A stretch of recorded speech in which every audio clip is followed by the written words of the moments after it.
One day the Prophet ﷺ stood on Mountain Uhud with Abu Bakr, Umar ibn al-Khattab and Uthman ibn Affan radiallahu anhuma, and the mountain began to shake beneath them.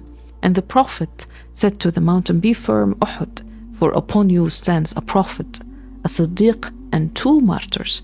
And the Prophet ﷺ meant himself. And the Siddiq was the truthful Abu Bakr as-Siddiq radiallahu anhu, and the 2 martyrs were Umar ibn al-Khattab and Uthman ibn Affan.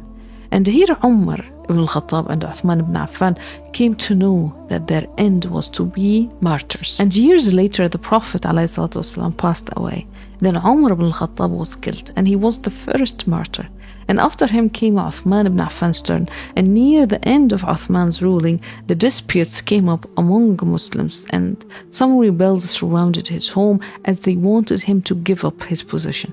He could have attacked them, but he refused to let Muslims fight each other. And he said, "I will never allow blood to be shed because of me." And he chose patience over power. And during that siege, he remained calm and at peace. And he spent his days fasting, reciting the Quran, and waiting, knowing that he will be ending with being a martyr, same as the Prophet told him one day. And those attackers kept surrounding his home until one day they broke into it. And they stabbed Uthman ibn Affan while he was reciting the Quran. And what was astonishing, that his blood fell on this verse, فَسَيَكْفِيكَهُمُ اللَّهُ هُوَ السَّمِيعُ الْعَلِيمُ. And Allah will be sufficient for you against them, and He is the all-hearing and the all-knowing. This verse became his final witness.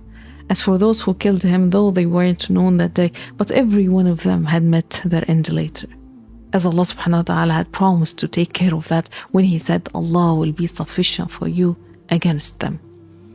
And this is the true faith in the unseen, to trust Allah so deeply that you see this life only as a short journey and accept whatever ending He writes for you, because you totally believe that Allah subhanahu wa ta'ala will always be sufficient for you.